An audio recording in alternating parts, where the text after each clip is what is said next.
কণ্ঠ আল্লাহর প্রদত্ত, এটা আল্লাহর উপহার।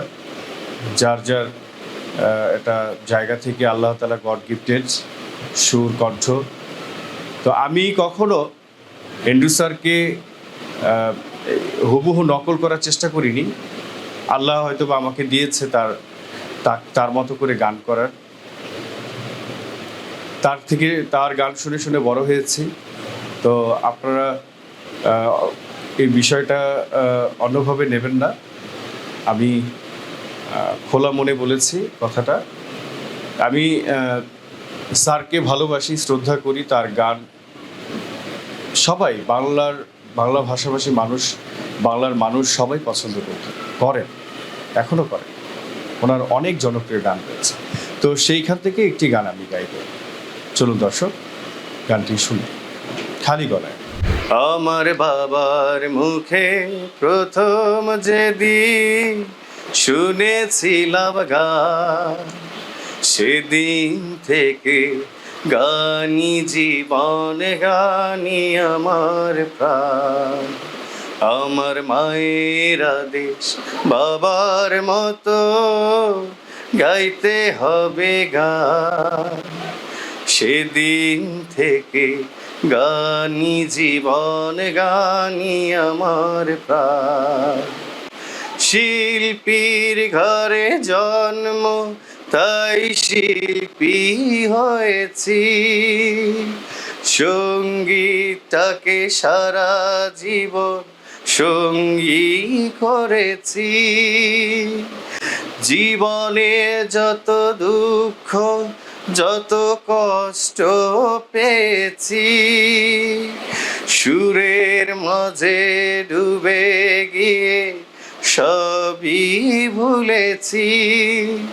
এই গানই আমার জীবন মরণ, গানই যেন প্রাণ। আমার বাবার মুখে প্রথম যেদিন শুনেছিলাম গান, সেদিন থেকে গানি জীবন, গানি আমার প্রাণ। বাবা যেন আজ স্বর্গে বসে গাইছে সেই গান, যে গান শুনে সুপেছিল মা বাবাকে মন প্রাণ। কোনো দিনও এই কণ্ঠ যদি কখনো থেমে যায়, সেই দিন যেন মরণ এসে আমাকেও নিয়ে যায়। এই গানই আমার জীবন মরণ, গানই যেন প্রাণ। আমার বাবার মুখে প্রথম যেদিন শুনেছিলাম গান, সেদিন থেকে গানি জীবন, গানি আমার প্রাণ।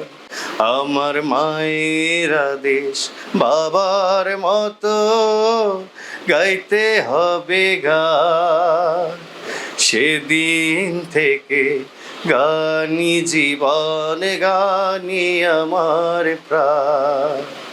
সেদিন থেকে গানি জীবন, গানি আমার প্রাণ।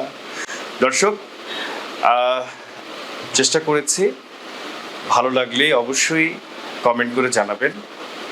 আর যদি ভুল হয়ে থাকে ক্ষমা প্রত্যাশী। ভালো থাকবেন। আবার নিয়ে আসবো আপনাদের জন্য অন্য একটি গান। সে পর্যন্ত ভালো থাকুন, সুস্থ থাকুন। আল্লাহ হাফেজ।